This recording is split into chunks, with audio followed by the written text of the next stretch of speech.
Hi, we're here at Cross Media Lab. It's the afternoon session and we're here with Juliette Powell, so we're just going to ask her a couple of questions about this morning's session. Firstly, you talked a lot about getting in touch with brands and getting in touch with your audience through social networking. How do you get the balance right between your brands and your fans, so to speak? Oh, that's a great question. I think that, frankly, you have to look at people as people. I mean, brands are driven by human beings, and I think that more importantly, you have to be authentic. You have to figure out what it is that you're trying to accomplish when you go onto social networks so that you've got a very clear mission and you're not just throwing snowball applications at people for the fun of it. If you can start sharing little bits of your life, one tweet at a time, you're essentially shaping your own brand. And the more effectively you do that, the more people care about you, therefore they care about your products, your services, your company, etc. So it's less of a push, please buy my product, and it's more of a let me add value to my community of people, and therefore they're going to be curious about what it is that I do. You also talked a lot about if you're a small company or an emerging company and you don't have a lot of money, so different ways that you can still increase the value of your brand. What would you suggest to people that don't have a lot of money in their company?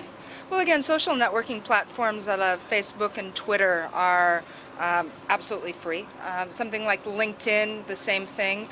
What's really important to think about when you're dealing with the internet is when somebody Googles you or your company, what's going to come up first? Is it going to be those images that you took at a picnic that you're really embarrassed about? Or is it going to be the website from your company that doesn't really engage anybody? Or is it going to be a talk that you gave or maybe advice that you gave? Is it going to be the value that you added? And so when you, for instance, if you don't have a lot of time and you're not interested in social networks, even just filling up a profile on LinkedIn means that when somebody Googles your name, that's more likely to come up first, so that it's a professional interface as opposed to, again, those silly pictures that you took last summer. And that's only because there are millions of people that are using the social network, therefore it's got a higher ranking on a search engine. Yeah. And what advice would you give to people about the tone that they use? How do you choose the right tone for your audience without lowering the quality of your brand?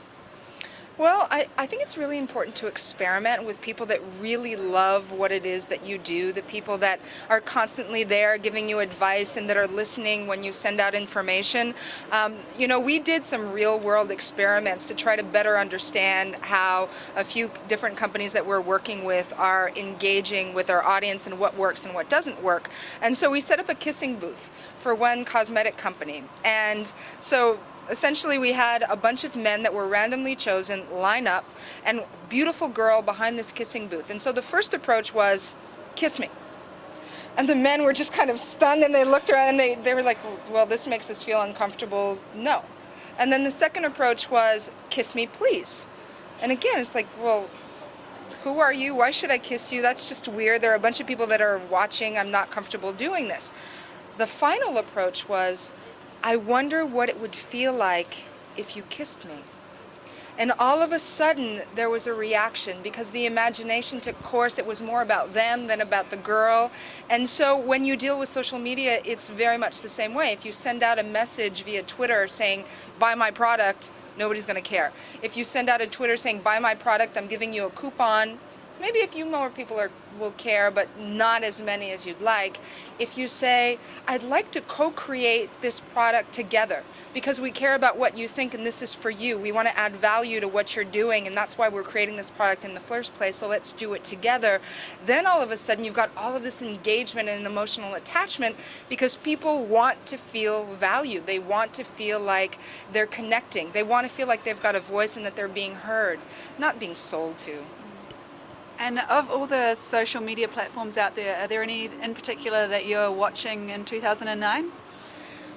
I think that I mentioned during my talk Kickstarter.com, which is crowdfunding. So in the current economic times, my biggest recommendation is when markets are down, invest in your relationships, right? So if you can start harnessing the power of your communities on Facebook, on Twitter, on something as simple as YouTube or on Flickr, right? You've got hundreds of people that are interacting with you through those social networking sites. Well, what happens if you start talking about the next project that you're working on and you're really excited about it? What Kickstarter does is it allows you to tell the story of that project that you're working on, and then invites all of the people in your community to come and donate, you know, everything from 25 cents to $25 and everything in between.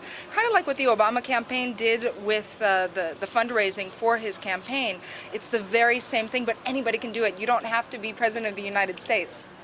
Great, thank you so much. Thank you.